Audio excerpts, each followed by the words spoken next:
avant la nouvelle année depuis longtemps. Moi, on va l'oeil. Abundi, tu vas le maintenant, Mboumé Bimi.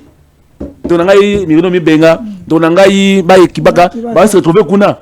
Mais il y a l'air, nulle part. Il va rester un politicien quand il y a Balabala. Il n'a pas un parti politique. Akei na Lamuka et Koufwa, Akei na nouvelle là et Simbité. D'ailleurs, il n'a pas perdu. Donnerai marre à Zan Alibungi parce que vous savez, lorsqu'on est dans un parti, on est pris en otage par un certain monsieur, Ousseyn Kabou Chulumba, qui a géré d'abord notre parti de manière opaque. Jusqu'à ce jour, d'abord, il vous dit qu'il y a une réhabilitation du parti. Réhabilitation. Est-ce que notre parti, siège présidentiel, ils ont reflété l'image à partir de Bisso. Réhabiliter qu'à mettre des carreaux par-ci par-là. Des sièges. Mais quand on a un siège, nous sommes un parti politique réputé dans un sens de toujours de faire partie des secrétaires généraux d'une manière abusive. Merci. Vous savez comment Mavungu est parti. Vous savez comment le Tibala et tant d'autres personnes sont partis. Alors aujourd'hui, même Kabound était parti comme ça. Nous avons dit, s'il faut que le secrétaire général Augustin Kabouya Kende, il y a des manières appropriées. Est-ce que président ezana loi nini tozana mokili ya mibeko aza pefeme na biso ezana mobeko nini qu'un président de la République il faut akende ko diriger dans nos partis politiques? Est-ce que c'est normal? Procès wana ezo dégager la peur au ezana gouvernement Félix Tshisekedi bazo banga makasi banga rais Joseph Kabila. Non, la presse montre nous Kindoki. Comment mon toit n'a foyer du matin au soir? Je me rappelle bien. Lorsqu'on a créé, ils ont créé la Mouka, après avoir quitté Genève. Parole dans beaucoup de chaînes. Martin Fayulu, vous avez lié partout. Bakaboni, Bakena Muzito. Kaka, par exemple, il lit Martin Fayulu. Maintenant, mon toit est incompétent. Oh, il y a Jana, il faut se t'attiquer. Oh, au Congolais, toujours Martin Fayulu, au sommet il y a pays. Les gens comme vous savez, Fayulu, le Gaza, compétent.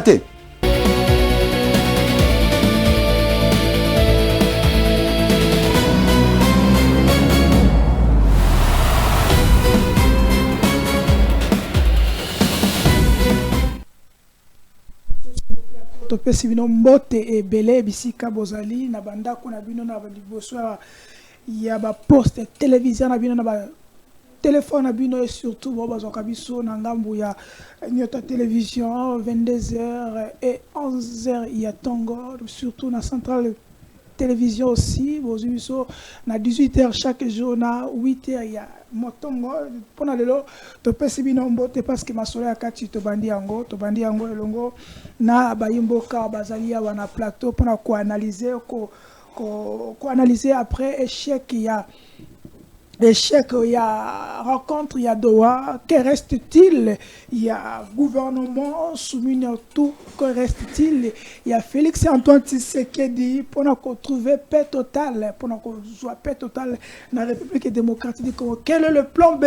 Oh, Tata Mokonzi Alobi a mettre en place. Quel est le plan B? Est-ce qu'il faut faire la guerre ou il faut contourner Doha parce que Doha, il y a même processus avec les États-Unis et comment nous allons analyser, comment nous allons finir ces fameuses promesses que le chef d'État nous avait promis, qu'il y a aussi sa guerre, ce qui mandat ce qui peut faciliter, est-ce que ça allait échec, Tony? Nous allons aussi revenir sur le gouvernement Soumina, le Soumina tout le monde réaction à Soumina. Il a dit certaines choses qui a fait choquer la toile. Nous allons en parler dans cette émission. Pour cela, nous allons 4 invités qui sont sous vos plateaux. Les compatriotes, les Congolais de bonne qualité qui sont sous ce beau plateau. Monamboka, parole Camizelo, Volobier, Azali, les philosophes, Azali, analystes politiques, tout le Monamboka, Mara, il est l'un de l'IDPS, vous voyez bien, le communicateur, il n'est pas la moindre, tout le Monamboka. Anatole Azali IDPS, mais IDPS qui est soutenu par le CG Véran Bizimou, c'est là son nom, c'est Yango Tokobeta Masolo. Pour le 4e invité dans Mramboka, Jérémy Bakale bakoba baibanga na ko bokulaka azali na biso elongo na bango mi neiwana to kota la bozindo pona to manuela masolo ya mboka parce que awa na émission lelo ezali to benga ko masolo ya kati ya Congo les nodi ya Congo. C'est pour cela que nous vous demandons, voilà, abonnez-vous sur Télénews RDC, allez aussi vous abonner dans l'autre chaîne Fest TV, et sans oublier, vous pouvez s'emboîter dans Mouka, James au Forum Moulin, et surtout dans les maestros, Derrick Loukeba. Pour lelo, Missa, Yalelo, et Fungwami, Tosengibino, Kopa Maïtia Pembeni, moi qui peut Pembeni, parce que ça risquerait de vous faire du mal là où vous êtes. On a besoin de vous. Parce que la République aussi a besoin de vous. Pour continuer, tous on a un élément oyo. Tracasserie routière. Bateau, ça tracasserie dans la RDC. Sous quel ordre? Parce que Tobi Assemblée provinciale à la ville de Kinshasa, à Sala, a interdisé Ango. Mais suivant quand même, nous allons revenir avec Tokota Namadoua. Allons avec Mouka. Bon, sincèrement, beaucoup de expliquer, en gros, comprendre, c'est que on va expliquer au Mabé. Donc, au bout de la fourrière, il y a au Karami Tukao, ils ont garé Mabé dans la ville. Il y a qui bakagi de la tour à l'Ibosso, vous savez d'accord. Il y a tout Rami Balé, il y a au Karami, sous bazar, vous d'accord, vous fumez le Mislabi 1-1. Il y a au Karana, nous gagnons pour la ligne. Il y a garé Mabé, tout à la ligne. Parking est à la Rawak. Discussion, ben vous l'avez appelé Moutoura. Bon, ça va bien au Kanga, bien au Boza Banane. Autorisation à bien au Sala Moussa les Awapi, baisse la bien les Awapi. Baisse les Awapi. Civil, à Kangi Basoda. Donc sur base de l'Oroté, nous on va s'en avoir au COP. À Sanissa Moutoura Bango, là 2 personnes, balati teni à roulage, bah on Kanga, bon Moutoura Nanzela. Sans autorisation, sans baisse. À Kindanango, et banité. Pour la population, c'est bon, au Forum Moulin. Question, prière et continue à alimenter la toile. Yango tozo kobeta masolo nango. On a vu le province qui vient à Kinshasa. Pour l'information que nous allons vous donner, l'Assemblée provinciale avait pris une décision, il y a que suspendre le bloc à fournir, mais continuer à ça, sous ordre de Yanan. Bazarana Mukandani. Quels sont les dégâts qu'ils ont commis sur le Mitouka Batou? Et quel est le responsable qui doit répondre à Makambo Basalakana? Mbongo Bazouaka, Nani Angouazouaka Mbongo Wana? C'est là la question que nous allons poser. Mon avocat, Maître Anatole, bonjour et soyez les bienvenus. Vous allez un peu plus congolais, vous allez m'auto-représenter parce que tu es déjà habitué de cette émission. Quelle est votre réaction concernant le Camboyo? L'Assemblée provinciale est suspendue Makambo. Mais le Makato, ça la toujours. Qui doit, s'il faut sanctionner, on doit sanctionner qui? Et comment, si on doit sanctionner, Mongo, dégâts, il y a Mitouka Yabato. Dégâts, il y a Mongo, Bazoua. Qui doit répondre et qui doit payer? Bon, merci beaucoup, Mpansango Charlie. Merci pour l'invitation. Na pesi bakoma union so bisika bazwa mimbote na pesi bakolibata na plateau autre na maretsi na tongwawa na pesi pe mu kontombo mo ya kani de fachi béton sans oublier deux bisous le secrétaire général du parti de PCKD et aussi sans plus tarder nazo kota directement pour répondre à la question d'intérêt général. Vous savez na mutu ya province ça veut pas que ça on a un monsieur compétent. Monsieur Lévi Mboussa Mopamba, l'homme honnête, sincère, incrédible. Oyo, Aza, le col, il prend le bis bakinois, au bâtien à niveau assemblée provinciale. La base était déçue à cause de piquer sa macambo ya ba fouiller oyo.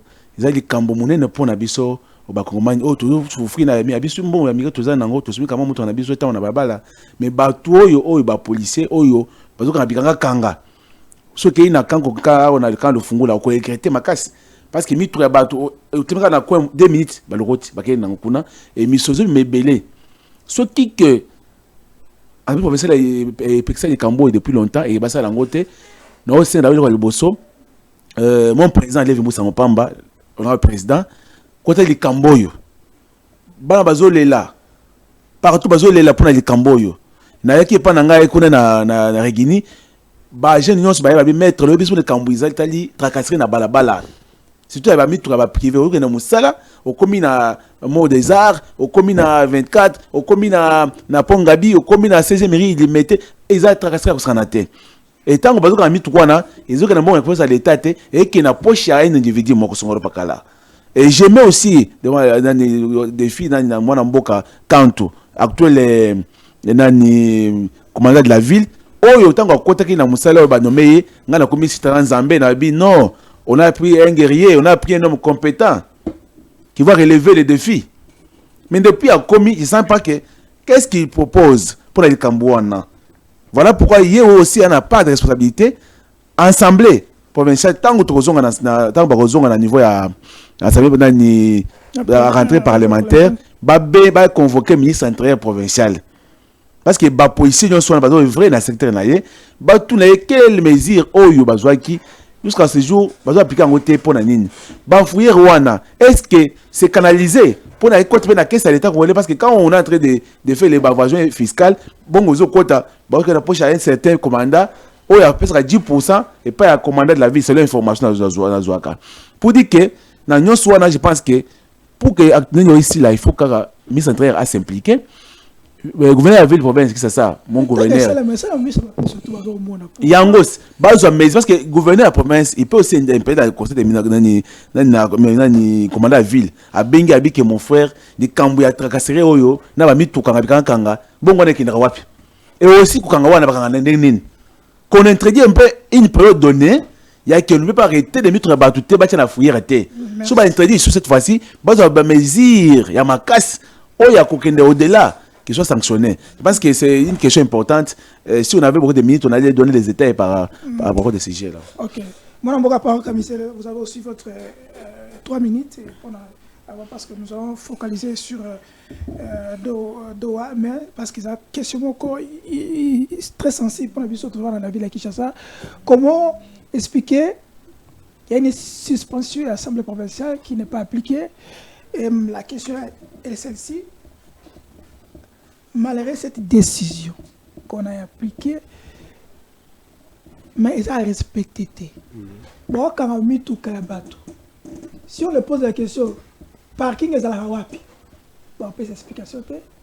Bon, on a bon, on a mis sur l'autorité, tout est né à la ville, né à la gouvernement, est-ce que ça dit manque il y a autorité? Donc, manque il y a application, tout le monde qui a autorité, on va sur place, on a faiblesse, tout ça dit, on peut dire qu'on n'est pas dans un pays d'état de droit.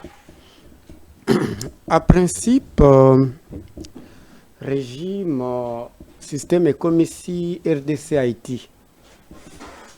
RDC et comme il n'a haïtinisé. Expliquez. C'est-à-dire, maintenant, ça devient le pays des gangs. Parce que toute personne sur cette terre qui ne respecte pas la loi devient bandit. Et avant que nous ayons na Kinshasa, selon la RFI, j'en ai suivi, nous avons 40 000 policiers sur 17 millions d'habitants. C'est une estimation certes. 40 000 policiers. Dans 40 000 policiers, les seuls pays au monde, ils ont policiers journaliers. Policiers journaliers. Journaliers. Ba marcha au monate, ba marcha na hôtel de ville. Ba ko loba, biso kutoza ba journalier, eh bien, to futa makate, mais na ba marche biso nde to kindaka, mais batu baza, ba o basala formation baza na bazo batela ba banque, bazo batela ba personnalité. Yango mona ki net la fois passée na dénonce yango na mona na cortège ya mokonzi 4 souciates. Na souciate okuta 2 policiers. Baza pe na parfois na nanité. Vous voyez, de la population eza nango abandonné. Mais ta problème mususu ezali eza kako ba salate. Soki ke chaque samedi na bawenze. Tuna mama nyonso okuta ke ba policier basala recouvrement. était au salle matin na siamoke Recouvrement. bazoka 500 Oh, est-ce que et puis bazoya baocha muta liboso policier liboso ya liboso fazana munduki une intimidation psychologique donc ceux qui ont payé 500 te en soi regarde un peu, cela veut dire que la police est ça la recouvrement te. La police est comme ça le recouvrement na balabala. Ceux qui ont mis na boulevard à Ozokende. Dans la partie nationale okuta négociation entre les policiers na ba chauffeur. Policier bazo corrompre na 100 francs na 50 francs. Au moins, on va payer 50 francs. Ah, il y a bombi, il y a habité qui va payer 50 francs. Il y a na poche. Vous voyez? Donc, il n'y a pas de mauvaises troupes de Konanga. Il n'y a que des mauvais chefs. C'est un principe. Si la tête est pourrie, eh bien, nous autres, c'est un principe. Vous voyez? Donc, mes degrés, monsieur, les degrés ignorants sont à Kouti, à Kinshasa. Parce que nous sommes villageois. Là où on a outa na mboka na bisoka zembe, même bamboko eza entouré wana, jamais policier a koko sala musala sans que a présenté fait de route na ye. Sans baisse, sans autorisation. Oh, nazo ebisa yo soki okomika na mboka, eloko liboso te demande, ata ba yebi yo ke Charlie parce que ba policier ba sala déjà ba famille na population. Charlie oza policier oui. Oyeko kanganani mais ses paroles. Et là, tu passes chez le chef du village. Chef du village a bengi si mutuana, ba bengi parole là yé. Deuxièmement, bazo luka nani fait des routes au ba pesa qui on a mokonzi na yo pour que oya. Papa ceux qui oza nangote, ceux qui forcé, je connais capacité batuna biso, on va t'éduquer. Wana tonga na yebi. Parce que na yebi mususu kuto ayande wana ba il a eu des gifles. Bazonga kuna bawangana ke batinda été parce que élément policier a déplacé sans que mon candidat ya au courant na teni mais na kitoko kuta ke ba policier na mboka il y a un peu l'organisation na Kinshasa na ba province disons dans même il y a un peu de l'ordre à Kinshasa des poubelles question ngai avant de passer de ko Jérémy Bakale Maloba. Il y a 30 secondes, les autorités, on a suspendu.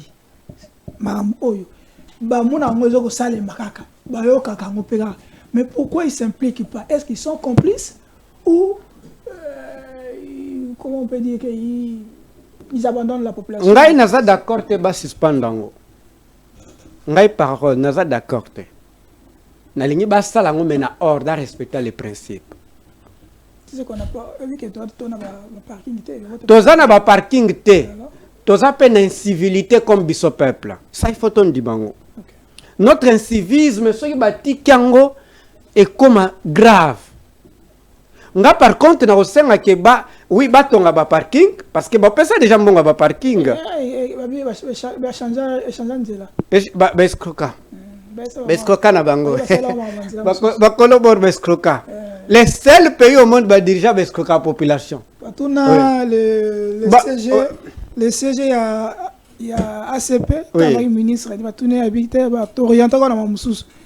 Il va orienter sur base de quoi? Bon, c'est qu'il y a et ça va parking, il orienter oh non, c'est la ville, on a notre autonomie à orienter. Donc, basta la parking. Et puis, basta la centre, na raisonnango er na le kaka.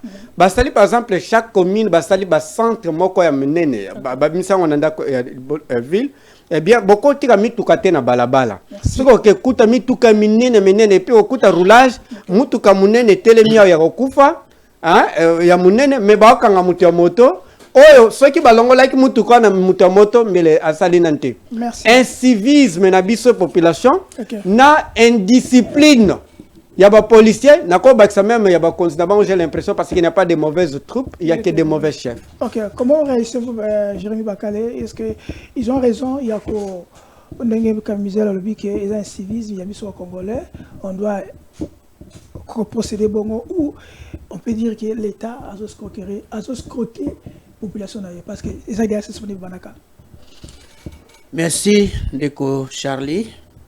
mbote ya bandeko baza na plateau, mbote na bino bai kongomani bisika nyonso bozwameli, na kozangisa te kopesa mbote epai ya mokonzi na ngai mama Angèle Makombo bisika azaleli, tata mokonzi ya ekolo Antoine Tshisekedi Tshilombo bambote na yo na kanisi nteke esili. Donc tokomi siko na moma ya musala me ba oyebisa ngai nteke yango ezokoba. Alors merci ndeko Charlie pona mutuna na yo, merci pe pona ba contribution ya baninga na koyebisa wa boye ndeko Charlie. Maître Anatole alingaki ayebisa biso clair parce que ndenge biso toza awa yende mutu amibeko, mais maître ya a partager ba idée o biso to ko partager ngona ba ikongomani nde eloko wana esalaki ngai malamu te. Assemblée provinciale ba interdire situation moko boye ba foulière et les kalisusu te pona kozwa mituka oyo ezo tia embouteillage na kati ya balabala. Mais siko ngai situation préoccupation na ngai eza ndenge nini? Mituka eza na ministère na bango mobimba o babengi ministère ya transport. Ministère ya transport musala na ezani ke ekoma sikoyo assemblée kuna eza ba député na contexte ya ki députation, mission ya députation eza mandataire du peuple. Bango bakende kolobe la population, bakende kosala mibeko, basala mibeko wana ba peseli yango ba étant de droit ba ayant droit. Alors ba ayant droit wana bazui yango batie yango na musala na mulongo pourvu que ebanda kosala musala na yango. Mais sikoyo ekomi ba parlementaire bakomi ko pesa loi bakomi siko ko interdire ba makambo, est-ce que wana eza na nzela ou bien basi ba dépasser déjà ligne na bango? Mais peut-être parce que nous la dégâts. Mais ba moni ba dégâts wana il fallait musala na bango eza ko interpeller bato yo batie na kati wana parce que toza na ministère ya transport eza boda ebite ezala ndeko philosophe ezala maître bako éclaircir biso na place wana na yebi keza na ministère de l'intérieur o etali ba makambo ya banjela eza na ministère national o etali ba makambo ya transport babiloko wana nyoso chaque ministère doit assumer musala na ye oyo batieli ye place wana. Ce qui mbeba ezali c'est-à-dire que moto batie nesika wana akokokate. Lokola akokokate ezakaka sanction wana olie ekende bisika ya bato bakosala musala ekende na ne pas mokonjo batiaki na isika wana. C'est que yende moto akokoka musala te. Lokola ikokoka musala te balongoli ye batie moto mususu asali nini ayeko continuer.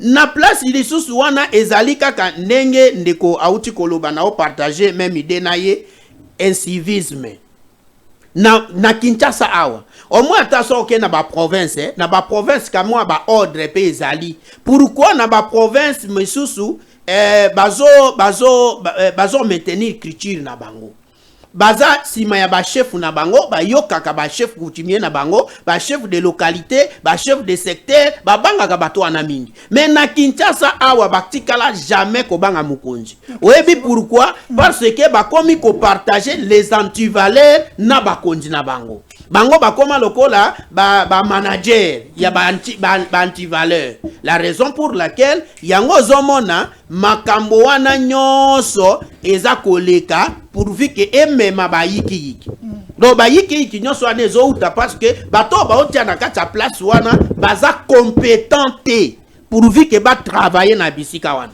Alors mais il faut sanctionner les bango balongoli bango ba remplacer ba compétent lokola ba Jérémy Bakali ba ye wana na place wana comme bango ba na matière déjà ne bakoya ko kumbele loko wana bien recrutement o basala kana ba poste wana ezalaka ba faux recrutement. C'est pour cela nga na benga kango ezalaka ba système politique. Donc toza diriger na mauvais système politique o ezana kati ya mboka na biso yango to sentir makamwa mabe wana nyoso. Mwana mboka Mara, vous avez votre 2 minutes votre réaction par rapport à ils ont collé la population, Balembi, mais ils ont réagi face à avant ma belle comme la biso, parce que mon population ont réagi. Depuis l'hôpital des années, quelle est votre proposition et votre réaction concernant ça? S'il faut sanctionner, on doit sanctionner le gouverneur de la ville, parce qu'il y a une assemblée de professeurs a donné l'ordre pour suspendre pour un montant pour tailler la main. Et ça, les magakas, par exemple, les conséquences, on doit suspendre, on doit sanctionner qui? Merci, mon frère Charlie, pour l'invitation. Je tiens à présenter vraiment mes excuses pour le retard que nous avons enregistré. Vous savez que les mêmes problèmes que nous sommes en train de dénoncer, mais aussi à cause de comme à regret, les pommes des embouteillages. Le matin, quand j'étais en train de venir, les misanga inano, n'appelle ça mbote et pas le secrétaire général Nabiso, Augustin Kabouya, Oazako Kambalingomba, Etienne Tshisekedi, Omulumba Tika, et tous les combattants de l'IDPS sont tout à fait d'accord de la gestion du parti. Vous savez que, oui, vous savez que, s'il vous plaît, moi je parle du secrétaire général nommé selon les statuts du parti. Je ne parle pas des usurpateurs. Ok?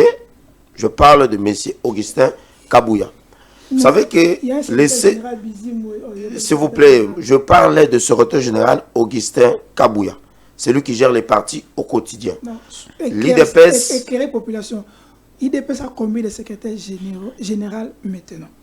L'IDPS, notre parti politique, les partis politiques de Tshisekedi Wamulumba, les partis politiques de notre bibliothèque vivante, que je salue ici, Maman Marthe Kassalou, n'a qu'un seul secrétaire général qui est honorable Augustin Kabouya. Vous savez que ce monsieur-là a traversé des moments difficiles et le parti est confronté à des difficultés énormes.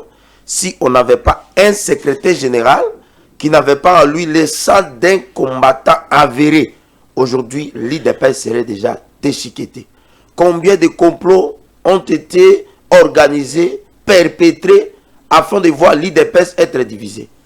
Aujourd'hui, la permanence de l'IDPS, comme elle est en train d'être réhabilitée aujourd'hui, comme nous voyons tous, c'est grâce à l'intelligence de cet homme-là.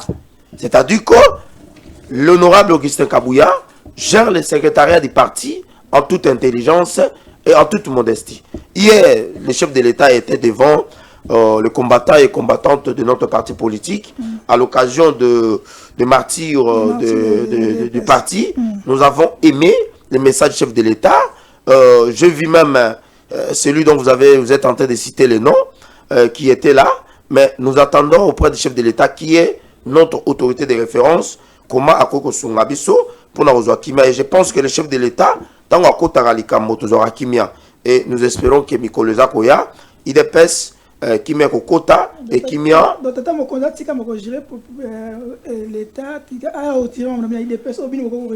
Mais écoutez, je sais que la Constitution est à côté de Mélango, mais c'est lui l'autorité de référence. Non, on n'a pas dit que le président viole la loi. Le cordon ombilical du chef de l'État avec notre parti politique, nous avons entériné la candidature du chef de l'État dans ma ponamizala qui a élection il y a 2023. C'était l'IDPS, nous avons entériné ça. Et c'était grâce à l'intelligence du secrétaire général Augustin Kabouya. Tous les combattants étaient d'accord. Tshisekedi n'a pas été présenté comme le candidat du PPRD ou alors du RCD Goma. C'était le candidat de notre parti politique. S'il te plaît, motion. Anatole, qui est le secrétaire général de l'IDPS? Et là, la motion. Merci beaucoup en tout cas. Vous savez, Mara Azana Libungi Mounen, parce que vous savez, lorsqu'on est dans un parti, on est pris en otage par un certain monsieur Augustin Kabouya Chilomba qui a géré d'abord notre parti de manière opaque. Jusqu'à ce jour, d'abord, il vous dit qu'il y a une réhabilitation du parti. Réhabilitation. Est-ce que notre parti, c'est présidentiel? Ils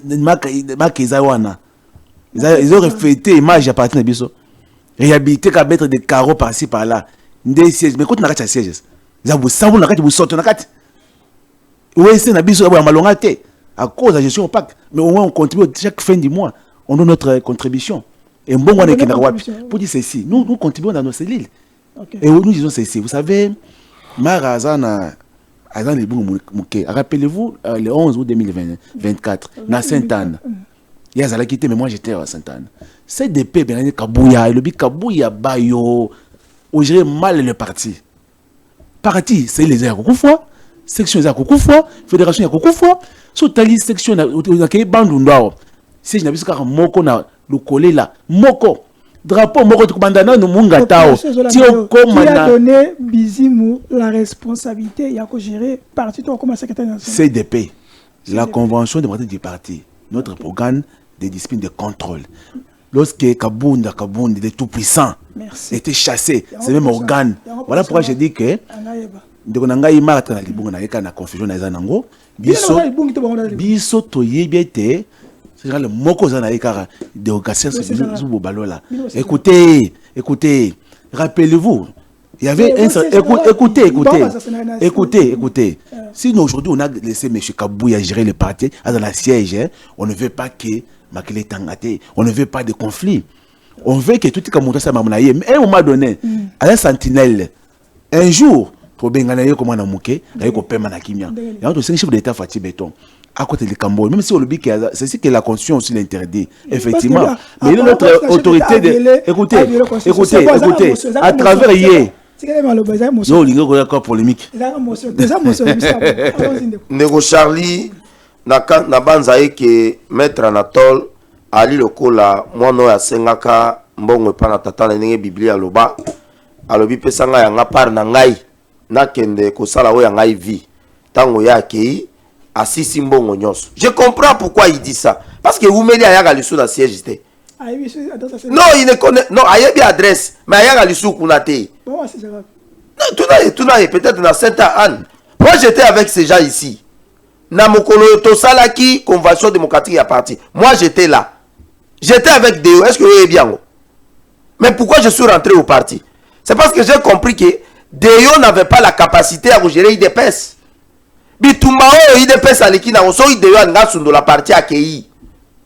IDPS la partie faut la nerf solide. S'il vous plaît. J'étais avec Deo. Moi je ne suis plus avec Deo. Il y a un osenga na bango bazonga na parti.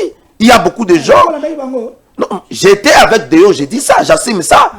Même les secrétaires généraux Augustin Kabouya les connaît.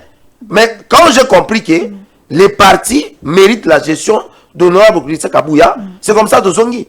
Quel est ce musulman? Oh, comment on a mec quitté? Yo, on a musulman.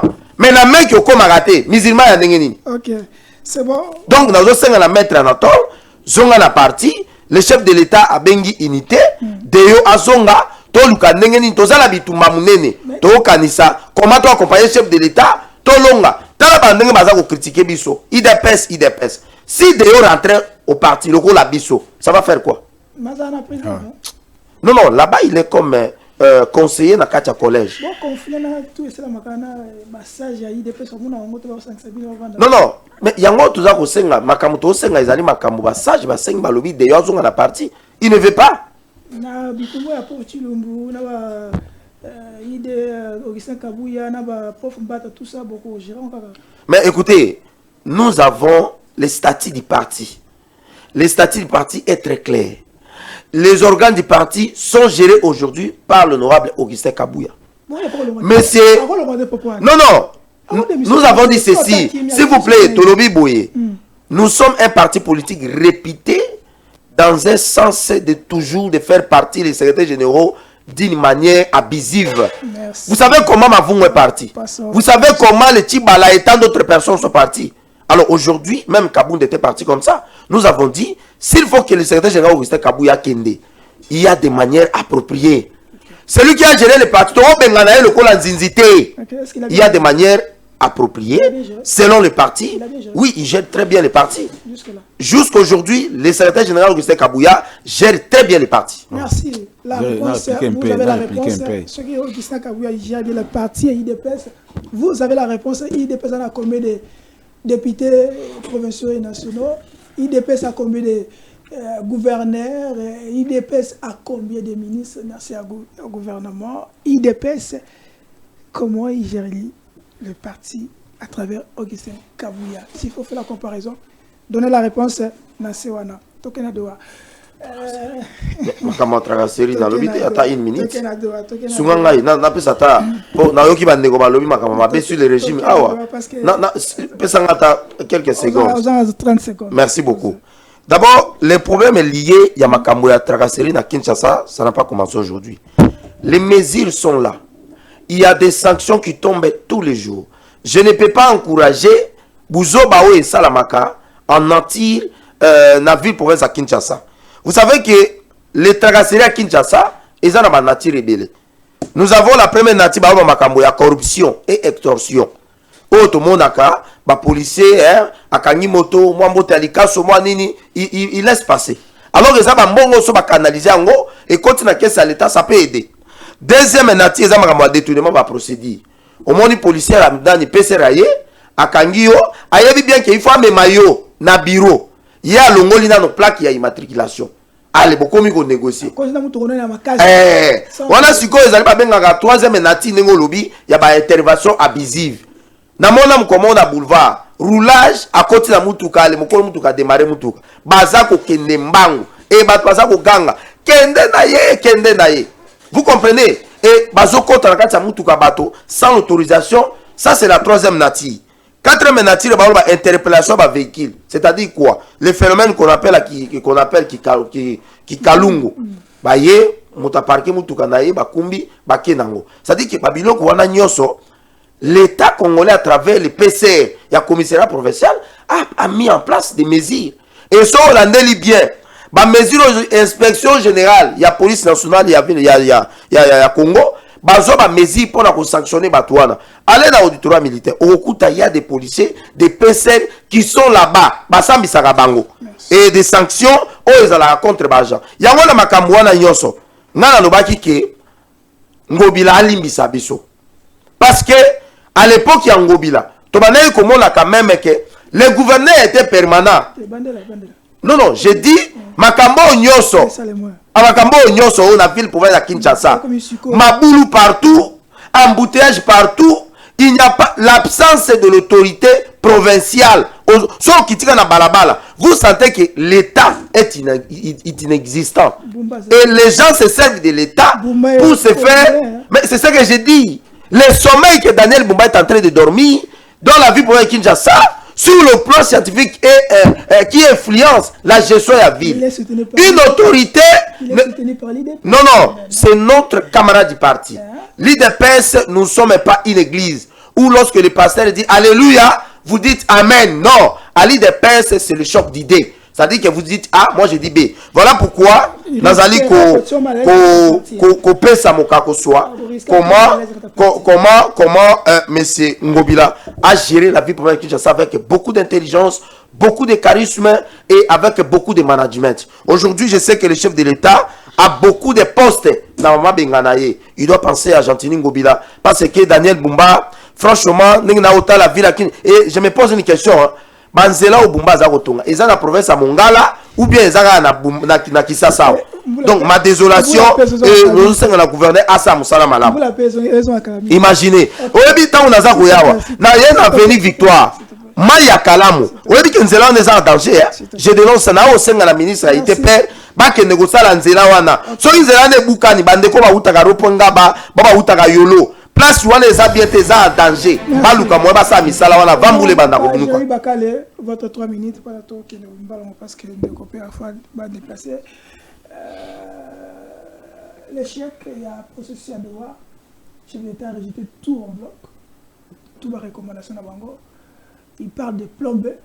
Et la population veut savoir quels sont les plans B. Est-ce que plan B, il faut faire la guerre ou comment? Et qu'est-ce que la population peut retenir comme confiance, assurance que le régime peut résoudre totalement ces problèmes de crise sécuritaire? Parce qu'apparemment, ils ont surpassé le régime. Votre réaction? Vous avez 3 minutes. Ndeko Charlie, s'il vous plaît, que ça l'injustice. nana montre na ngai awa Ozwa 3 minutes. makambo ebele ya koloba ezali liboso na atteindre ki 3 minutes na ngai te mais eza na baninga mosusu opesa bango ba parole ebele ba koloba mais ngai sikoyo il faut na récupérer na ba minutes na ngai kaki nalingi na loba boye aina mekana oko sala makambo ya ndeko na ngai aza en face na ngai na regretter makasi oyebi soki to sala ba parti politique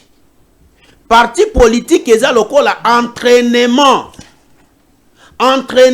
ya babenga nini organisation préparation oyo tozo kende ko diriger mboka na kati kuna toza na ba philosophie na kati kuna toza na ba idéologie na kati kuna toza na plan d'action na kati kuna toza na cahier de charge tango biso to komi na place wana na ngwende ezane makambo yo biso to zwaki eza lokola mwana za na école akena iko yekola asidisi kelasi bapesi ye sikoyo poste balobi kende ko diriger ake siko ko lakisa oyo ye azwaki na école na ye ndake siko ko défendre diplôme na ye mais oyo nga nazoyoka na plateau awa epesi ngai na posa na sanza epesi ngai na posa na kende wapi parti au pouvoir un parti politique au pouvoir la raison pour laquelle voir même nandenge toza na kati ya lisanga ya union sacrée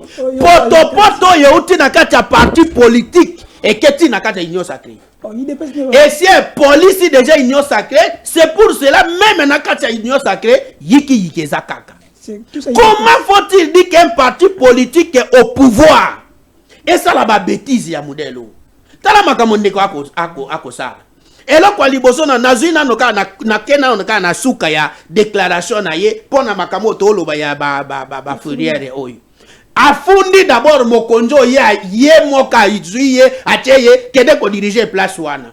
Amoni pe moto yo ya tiaki kuna za incompétent. Tozalaki na civil noa 1 to comme na civil noa 2 IDPS va changer nani personne va reconduire kaka les mêmes personnes au contraire kutu va changer bango ba chambre siko ndenge nini va changer ba chambre wana o bango va changer ndako ange changer yoka siko yo parti politique ko IDPS salema soki mbula soki combien mwana ya 30 ans mwana ya 32 33 34 ans aza siko na bada combien asa sali déjà foyer siko mwana sali foyer a réhabilité esika ya kufanda esika wana di molidini soko lingi oyeba meme mayele ya mutu kenda ta place afandaka otala ta environnement na ye ninga fanelaka c'est-à-dire que lokola ba mesana déjà bosoto na bango wana o toyoki awa ke ba o réhabilité ndenge nini ba balabala ko kozanga mabulu parce que za bangonde bato ba o diriger ndeko nanga oyoki na munoko na yo président tiki présidium a diriger nani république akaina no ko diriger nano parti politique. Est-ce que président eza na loi nini toza na mokeli ya mibe kwa za peme na biso eza na mobeko nini qu'un président de la république il faut akende ko diriger na nos partis politiques? Est-ce que c'est normal? La raison pour laquelle toyoka ki awa ndenge to salaki ezalaki il faut to sala gouvernement ya union nationale. Est-ce que gouvernement esalemi vraiment awa eza gouvernement union nationale? Eza union nationale de Moussa Koti et les autres. Eza nini? Union nationale. Eza bon wana siko na kangi na parenthèse parce que eza makambo ebele et pe singa na no kanda na piloter na ba makambo ezali ndeko azoloba ba service ezali ba service wana makambo ane banda depuis kala eza ya lelo te ndeko na ngai soki nga na ye awa na plateau oyo na kuti plateau oyo depuis kala ezalaka kaka salite na tour nanga natika kaka salite wana ezala ivale na longola bosoto nyoso na ya siko na modernisation na ngai na oyo éducation nga na zwa mais ndeko akomi kolela neti babiso ba odando to se retrouver voire même pas toza na kati ya union sacrée non retrouvaille sikoyo na kati wana biso na to se retrouver te tozoloba ke to ya expertise na biso to aider bango balingi te yango zo mona bazo bunda balingi te mais bango na bango moko ozomona kaka bapotani siko na plateau kaka na plateau bana ya tata moko mama moko babandi siko kobunda bitumba siko bana ya mbanda baozala ndenge nini est-ce baozala ta na part mais eza makambo ya soni eza makambo ya soni makambo oyo ozoloba ya banini bamesure ezwama papa na ngai soki totangi bamesure oyo ese ezwami deja awa toana combien de baccord oyo eza accord de paix combien des accords esiko baccord wana nyonso eaboutir biso na nini c'est-à-dire que république ezozala ma dirigée d'un parti politique. C'est ça ce qui fait mal. Il fallait que Tata Mokonzi Mboka alongwa na philosophie ya IDPS. Akoma sikoyo Mokonzi ya Mboka. Atika ko diriger IDPS. Soki azo diriger kaka IDPS. En tout cas, Mboka na biso mawa. Merci. Parole, n'ayez pas nayo, mon Mboka, parce que nous courons derrière le temps. Vous avez la parole. Quel reste-t-il du régime Tshisekedi pour avoir la paix totale dans RDC après un chèque qui a Doha? Qu'est-ce que le chef d'État a raison de refuser en bloc cette décision? Que reste-t-il? C'est notre disparition qui reste. Je n'exagère pas, c'est ça vraiment le terme, c'est notre disparition. Et là, quoi, bien éco-bimaté, parce que il faut qu'en la politique, il faut savoir lire les non-dits. Et puis voir les intentions de l'autre, rapport de force. Dans chaque négociation, rapport de force et contact. Imaginons que BTAM 23 bazwa qui gomme la facilité, il paraîtrait, Bukavu, et mercenaires civils au Félix Tshisekedi qui n'a besoin na Roumanie, na France, au Babado Karanet beaucoup. Tu sais qu'on payait beaucoup d'argent, il paraîtrait $8,000, FARDC, pas même $60. Ce qui besoin qui a une facilité, c'est-à-dire un rapport de force sur terrain, bateau bazan un rapport de force, bazan intérêt en négociation. Bazan intérêt en négociation parce que baebi que bakosala bakotia ba condition nyonso que oyo aza faible à respecter à respecter en côté pour que ba ke bunda na terrain. Na balel sabino na ba plateau que M23 n'a pas l'intérêt de négocier avec les pouvoirs de Kinshasa. Pourquoi? Parce que Tshisekedi a réussi à détruire l'armée, à démoraliser l'armée, à tribaliser l'armée, à rendre notre armée aphone. Mais ce Tshisekedi a réussi à détruire notre diplomatie. Eh bien, papa, c'est Kabiso Lobailo qu'on atteint. Quelle diplomatie agissante? Tu fais plier Kagame. Faut penser Kagame a longo agresseur, bon lavé a commis partenaire.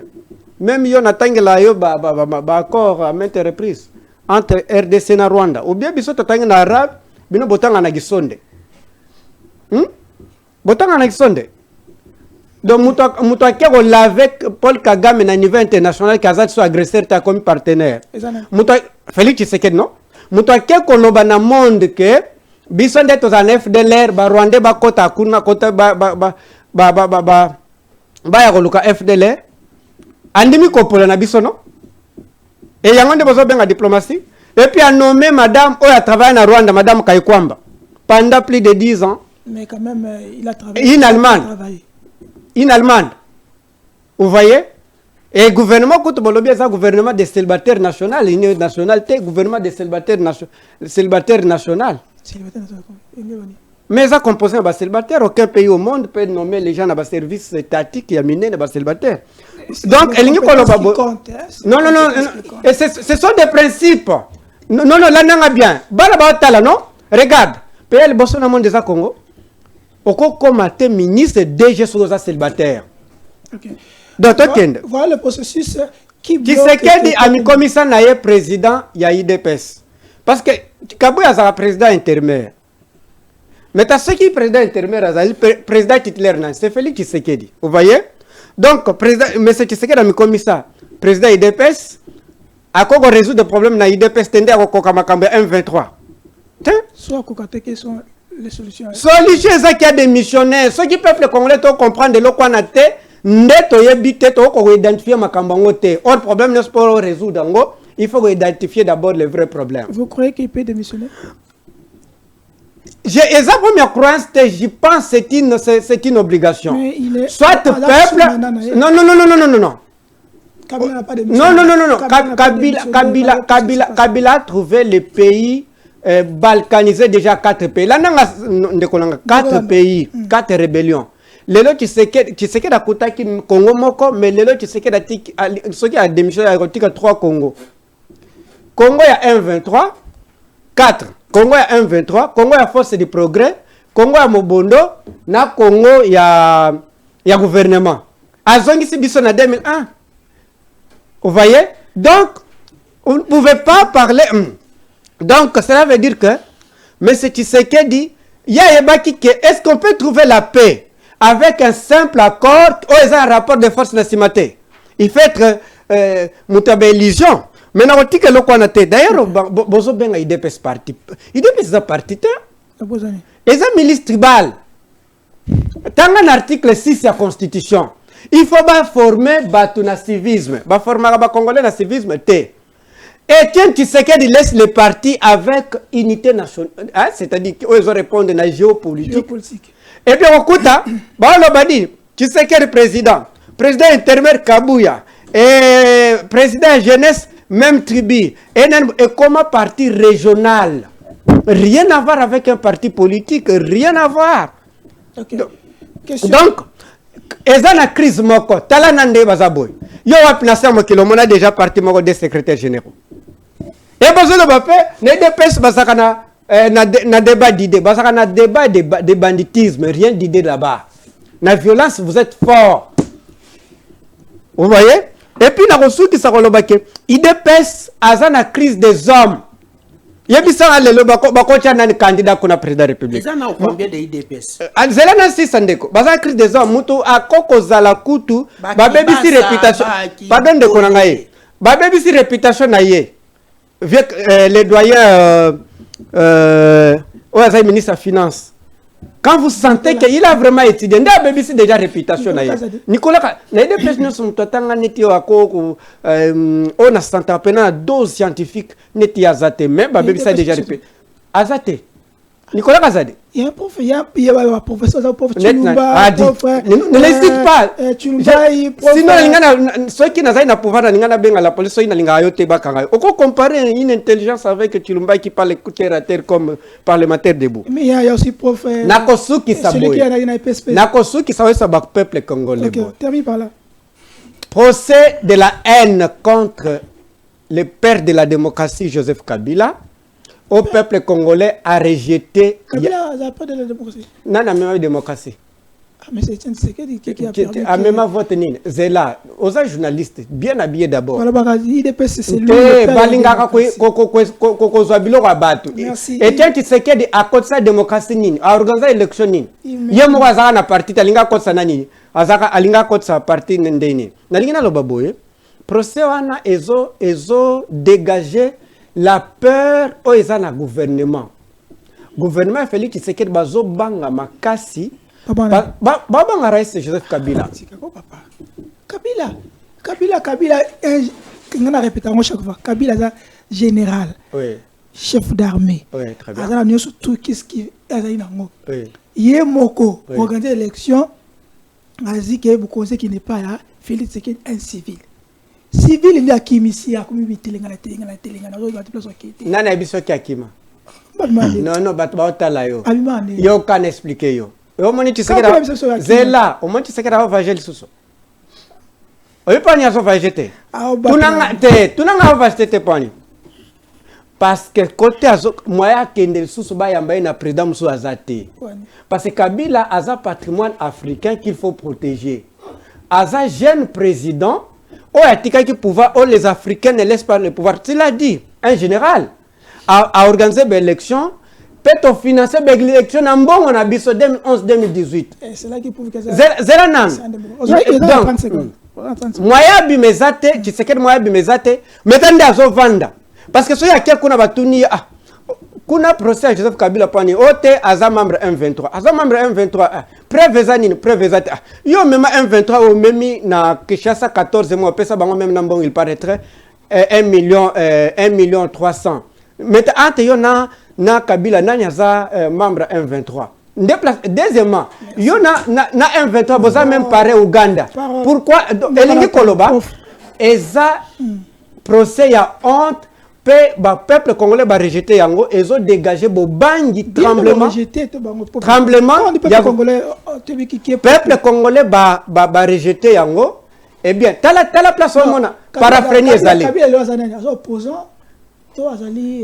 question bien na Sénat balobi que balongoli sénateur à vie mais na procès ba bengaye sénateur à vie au moins que ce sont des paraphréniques non Kabila lelo to continue na catégorie na opposant to azana c'est un résistant nationaliste patriote entre Fayulu et Kabila s'il faut faire dans la balance pour la population peut retenir quoi peut quoi adopter quoi adopter mon une expérience de gestion publique pourquoi vous ça la bêtise comparative ndengwana président Fall n'a géré fonction étatique donc on peut pas le ça ne se fait pas le Rozoloba n'a muta gérer fonction étatique n'a muta na gérer fonction étatique Félix a géré a géré déjà fonction étatique OK avant et ça conséquence c'est ça que Félix a signé bilan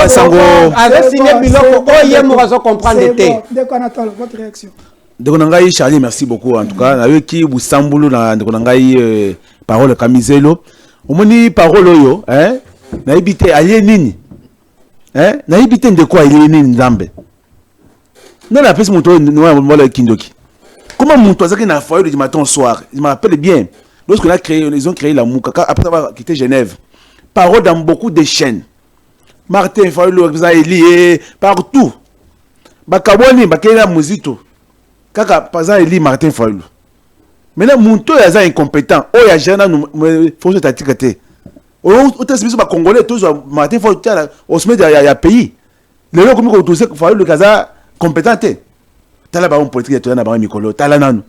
Et aussi alinga comparer biso na yé Munto un transiment politique de mauvais goût. Munto a na parti fixé. Ala kimi ndo na biso ado muzito alandi Kabila mena tala na bu sambula sali. Avant la nouvelle année depuis longtemps, moi on parle eu. Abundi bitu batala lelo mena mbome bimi. Tonangai mirino mi benga, tonangai ba ekibaka, ba se retrouver kuna. Na ko ngo mais il y a en l'air nulle part. Il va rester un politicien quand il y a balabala. Il n'a pas un parti politique, akei na lamuka et Koufwa, akei na nouvelle là et Simbité, d'ailleurs qu'il n'a pas perdu. Voilà prendre tonangai azol balanga Kabila, aza modèle tout ça. Est-ce que tonangai de parole on peut mettre votre vidéo il y a des ans passés, ou il y a 3 ans passés. Oh, on était au front avec vous pour dire que Kabila c'est mauvais, un sanguinaire. Le nom comme madame. Kabila il va pouvoir na bino. Oh le baki il va pouvoir na 2018 après ce qui moment na mboka fait ce qu'il dit. Le nom comme modèle. Voilà pourquoi nous avons cette émission à caractère pédagogique. Bali ho mingi na ba média ibelo le kaka. Tala bo sambolo en l'air. Et notre parti pour que ça pas tamaye l'été. Yo l'équipe a gros samaye na nini. Ah oui. Nani d'abord ngai na plateau ngai yao nande ko ngai yao. Yo l'équipe samaye na nini. C'est pas bon mon cher, il faut dans na plateau parti moun na boya ba cadre au cadre. Na utanga 3 personnes ba jeunes. Azo banen. Parti tribal. Président jeunesse Moulouba. Tala oui na parti na bisoté. On a un président la jeunesse ou aza Moulouba té. Emmanuel Dioko. Certains disent que là Makutano selon Bango. Non, c'est le Bango. Amis. Oui, elle n'est pas Moulouba. Amis. Makutano, Geoffrey. Il y a aussi une biso pour la Bango. Biso pas la biso, c'est mon amboka Mani Dioko. Qui est comme la jeunesse, qui n'est pas Moulouba. Mais comment vous y a un plateau, au ganga Makasi écoutez. En tout cas, Kamizelo, ce qu'on bouginze là, Zonga Nanzela papa, vous avez nulle part. Sauf que vous avez participé. Il y a des députés de l'IDPS. Ah, il y a des personnes à partir. Oui. Carte de membre. Écoutez. Tata, Kamizelo. Kamizelo, Azolo Bakadou, Sanani. Nous voulons Kazadi. Pour la yé. Habituellement, il était, mais Azuka Moutoumou na parti. Mais Azobou, je confirme une règle. Mes réputations, mais pas déjà. Quand tu parlais, j'étais calme, non? Est-ce que Et c'est si. Alors bicha ça la Kazadi. Mais à Bosani que tu as parti à biso zana obi Chilumba ya professeur Chilumbo aboyi. Abiki wana te. Mais pour cette université, professeur Chilumba. Il déforme. Chilumbo. On a Chilumbo, on a professeur Chilumba, on a professeur Mbata, on a plusieurs.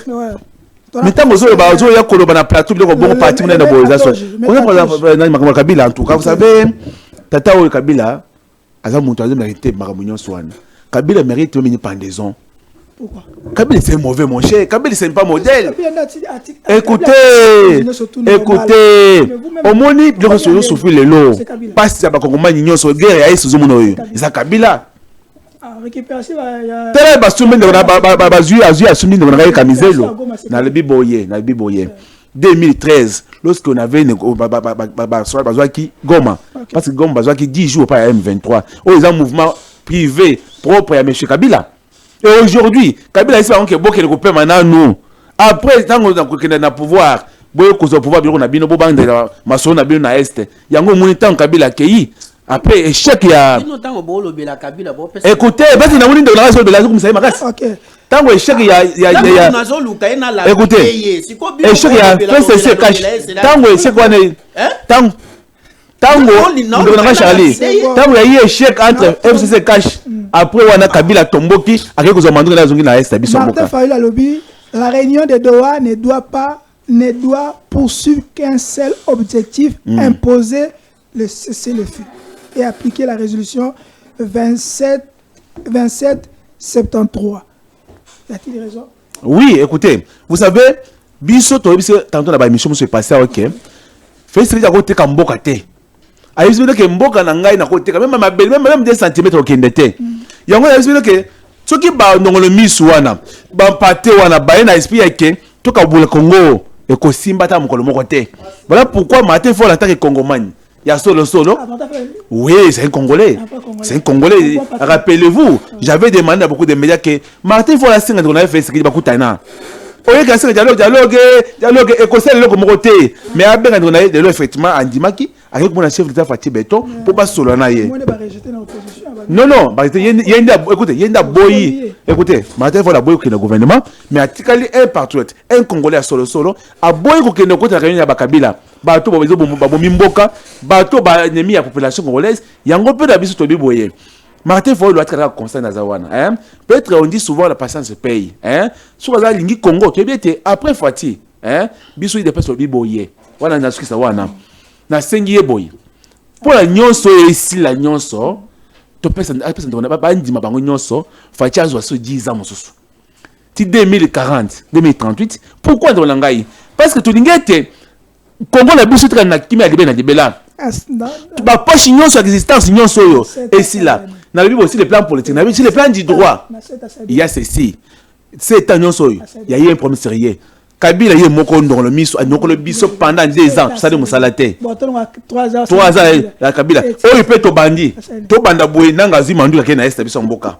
Toko sala yinde ko ngai toko bona toko bongiza koko ndengini ya to le bibo yinde ko ngai sur le plan du droit 2028 il faut élection zala mais sur le plan politique sur le plan du droit il faut élection zala 2028 mais le plan politique ndona ngai oyo ya nyo sacré biso na des pes parti nyonso na Martin Fayulu na nouvelle na muzito wa Adolphe Biye to sangana na 2028 toyokana Fati azwa 10 ans mususu tokene comme ça 2038 oui to ça bon mon cher mona batu ala ida ko sa Congo oyo za ya biso nyonso to bongisa Congo to tika Congo en beau port mboka ya kimia paradis ndeko maloba échec ya Doha sur terrain quelle est votre proposition pour tous ces crises?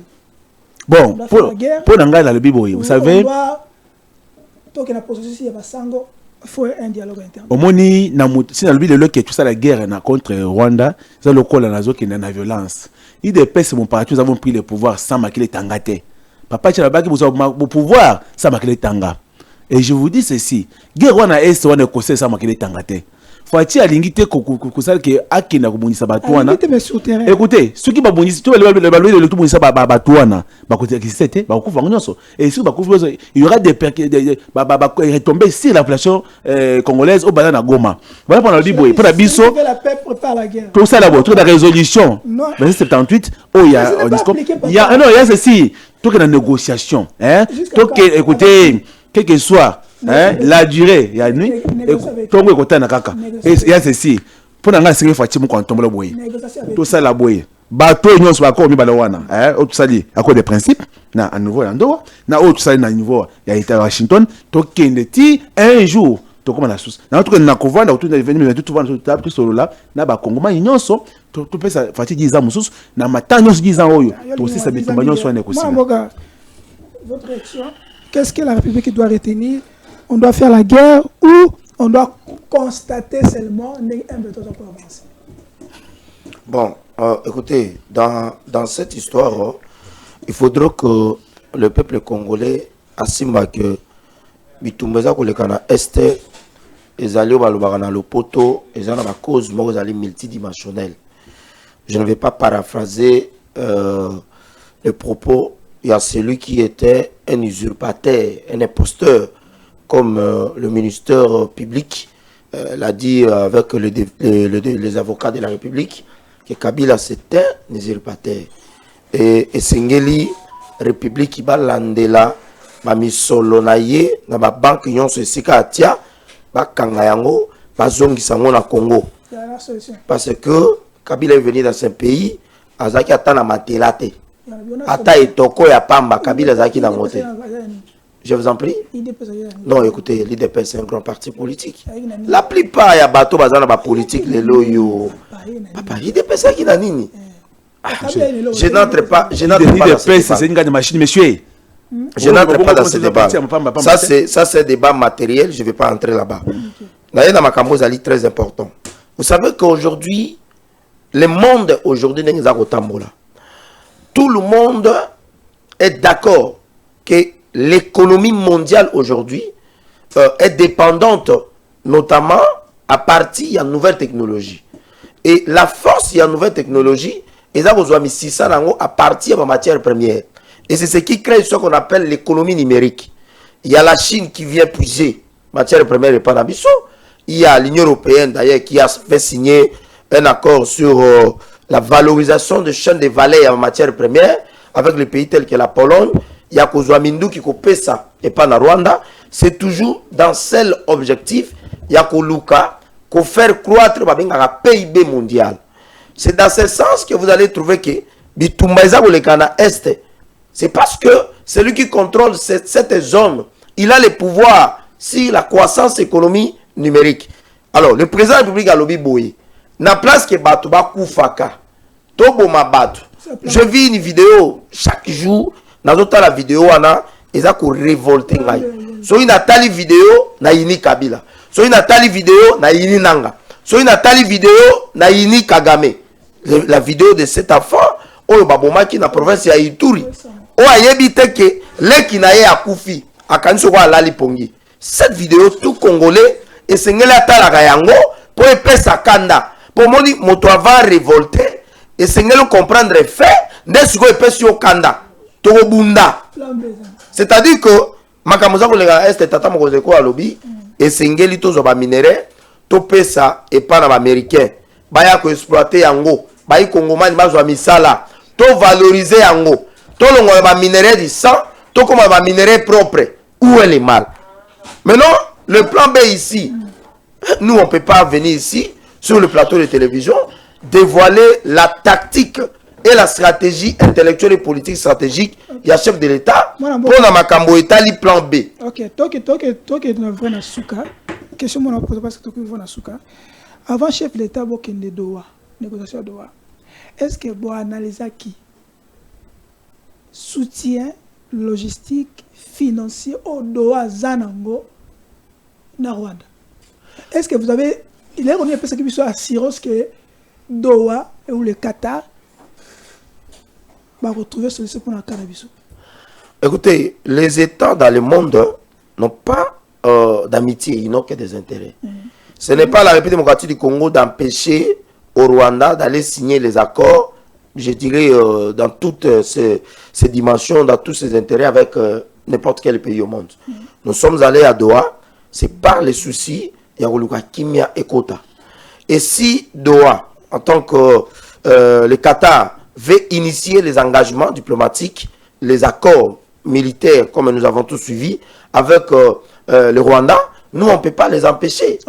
Biso, toza sikoyo, tozali sikoyo, ezako sunga biso, toye bake, moto biso azali médiateur, azali lisusu, na koloba nini, ndenge waze koloba ki ke Bible na ngai ndeza na poussière, mais kondima na ngai te. Elingi koloba nini? Le Qatar alakisi bizaleli na ye. Moi alakisi bizaleli. Biso, non, écoutez. Parce qu'apparemment, le régime... est toujours non, ne dites pas ça, s'il vous plaît, ne dites pas ça. C'est une question très capitale. Ouais. Il y a eu carnage à Goma. La question de l'Est, Nalingagate Bazouango à la légère.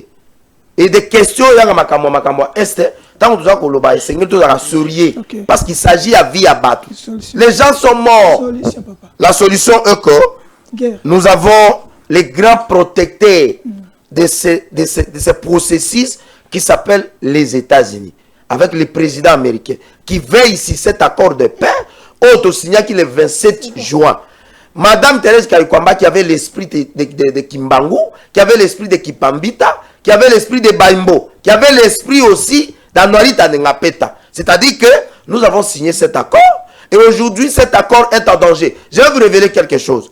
Vous savez, mais oui, non, excusez-moi, les négociations et l'accord là est en danger. Kagame joue avec la montre. Nous brandissons l'accord de la déclaration des principes. Lui nous brandisse, non, voilà, les élections, Nagoma, fédéralisme et consort. Tout ça sont des stratagèmes de faire passer plus le temps. Trump a comme Anasuka Mandanae, le président Tshisekedi a comme Anasuka Mandanae, et ensuite, il doit revenir. Papa, ça sont des révélations politiques de la géostratégique. Alors, je veux dire ceci. Negolangaïo Azaki a PPRD, bon, il n'est pas d'abord du PPRD. C'est un prostitué politique. Moi, depuis que j'ai commencé la politique, je ne suis que dans une seule formation politique, qui est l'IDPS. Je ne connais pas un autre parti politique. Alors, il a dit un peu des choses si Kabila ici, Kabila c'est un modèle et tout. Écoutez, que les esprits de ceux qui sont morts à cause de la gestion calamiteuse et de la gestion, je dirais même tourbière, il y a messieurs, les rebelles Joseph Kabila aujourd'hui, Balanda Kabila, et si Kazali Kabila, l'autre Rabandoto Yamabe, Kabila Zanakimiate, parce que Milimo Abatoba Koufi, na Congo et Imalamu. Alors, Nako Chité, Nako Senatata Mogonza Ekolo, que nous avons une élite. Il doit l'affronter avec bravoure. Il doit l'affronter avec un défi intellectuel. Il doit l'affronter avec le courage. Tous les peuples congolais sont d'accord de la manière que le chef de l'État a Azali Kokambambo. Et Nagope Sambote Nangai et pas le charismatique, le ministre le plus performant de l'histoire du ministère des Finances en République démocratique du Congo, Excellence Nicolas Kazadi, à qui je présente mes hommages le plus déférents. Et je pense que Bandoki à Congo va s'aligner. Ils ont échoué. Nicolas Kazali, c'est un arbre qui cache la valeur et l'intelligence en gestion de matière de finances en République démocratique du Congo. J'ai dit. Merci, Tokomi Nasuka. On devait donner la parole à Ndeko Jérémy Bakale, mais on ne fait signe qu'on est vraiment à la fin. Ndeko Moko, Tangozoloba a soufflé Nabi. Ceux qui battent surtout beaucoup Fatira Kabila, Mili Mona fait télé. Parce que battent sur Koufi na Karana, joué les qui na Goma, les qui na Nord Kivu et tout ça. Et ça, Félix Antoine Tshisekedi. Non. Ne citez pas le nom du chef de l'État na Biloko wana. Et ça na Moutou ya Kabila, na Moutou ya Nanga, na Kagame. Le chef de l'État